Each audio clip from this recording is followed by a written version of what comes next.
Olá galera, nesse tutorial vamos ver como importar arquivos CSV da internet com pandas direto para o seu Jupyter Notebook.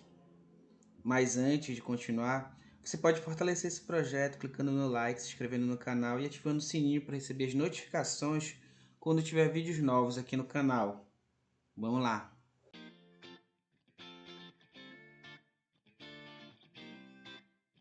Quando acessamos o LinkedIn, nos deparamos com uma grande quantidade de vagas de empregos com bons salários em várias regiões do país na área de ciência de dados.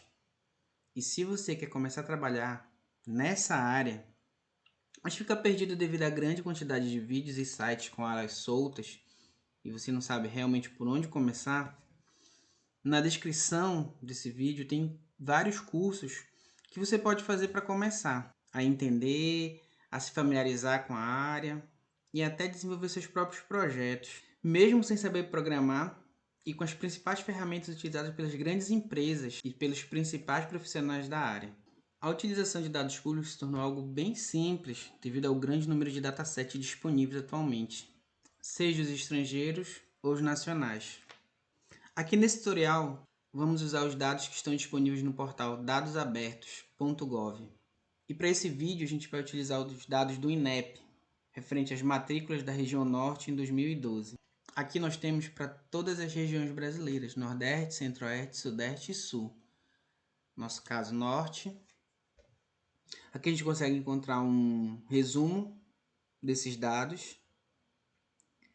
Aqui a gente verifica quando foi criado, a última atualização e qual o formato que esse arquivo se apresenta.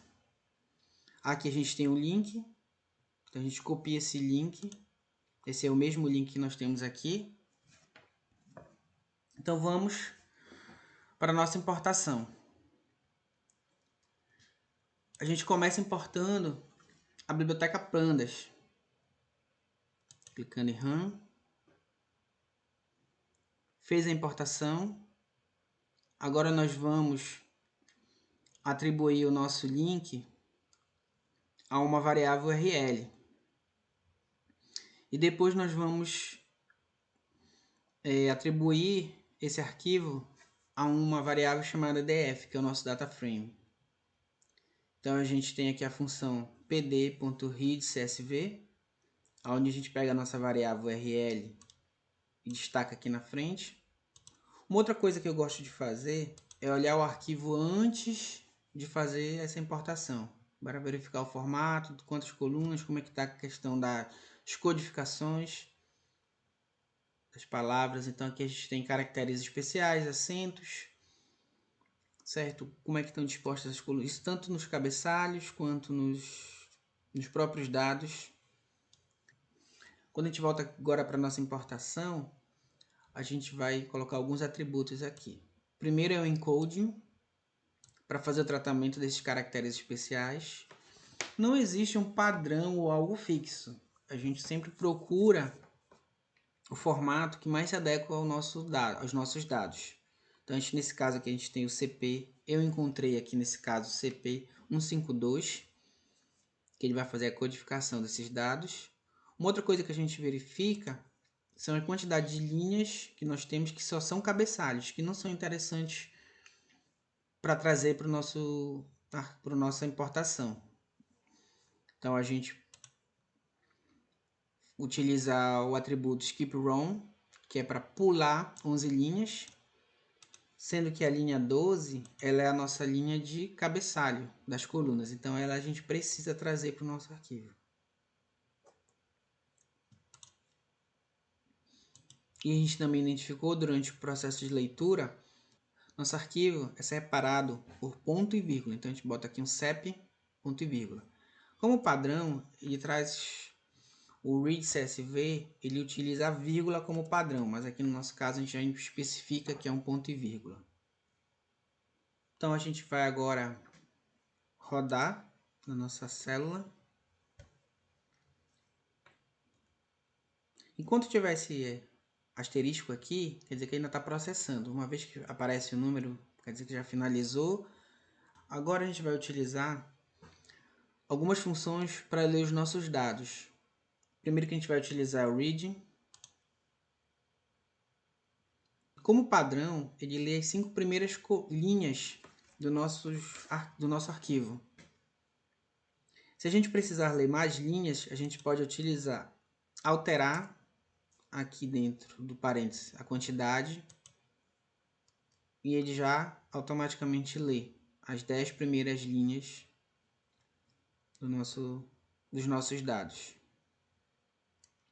Uma outra função importante, também muito interessante, que vocês vão utilizar muito no dia a dia, é a describe, onde ela traz as informações, mas somente das colunas que são numéricas, tá?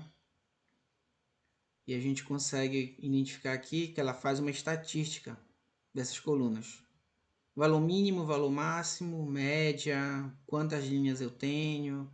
E aqui vocês conseguem olhar essas estatísticas de todas as colunas que são numéricas. Uma outra função que a gente tem é o tile, que ela traz as últimas linhas, as últimas 5 linhas. Como padrão, ela traz as 5 últimas linhas do nosso arquivo. Também, assim como o read, a gente pode alterar, colocando aqui uma quantidade maior de linhas e rodando. Ao rodar, ela traz as últimas 10 linhas. Uma função também que vocês vão utilizar. Então, eu trouxe aqui 5 funções muito boas e que vocês vão utilizar muito no seu dia a dia. Então, a próxima é a TheType, onde ele descreve para a gente o tipo da coluna. Se ela é um objeto, que nesse caso aqui, objeto, ele traz quando é texto ou float. E aí, se tivesse data, se tivesse inteiros, ele ia trazer aqui para a gente. Então, a gente consegue identificar o formato de cada uma das linhas. Outra função é a shape, que traz para a gente a quantidade de linhas e a quantidade de colunas. E por final, a gente tem essa função isNone, que ela traz para a gente a quantidade de valores nulos em cada uma das colunas. E aqui a gente vai poder fazer o tratamento. Se eles forem dados relevantes, a gente substitui, ou se forem dados que a gente não vai utilizar, a gente simplesmente exclui esses dados, ok? Verifica aqui pela quantidade de linhas que nós temos. Aqui nós não temos tantos campos, tantos valores nulos nos nossos dados. Mas e quando a gente tem o arquivo dentro do nosso computador? Por algum motivo, seja por conta da internet, a gente não consegue pegar esse arquivo direto, né, lá da fonte, direto do site que a gente utiliza.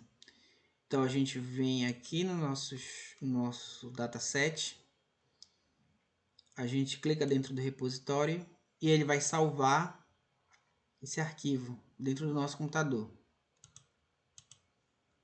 A gente agora, da nossa variável URL, a gente identifica o local onde salvou esse arquivo,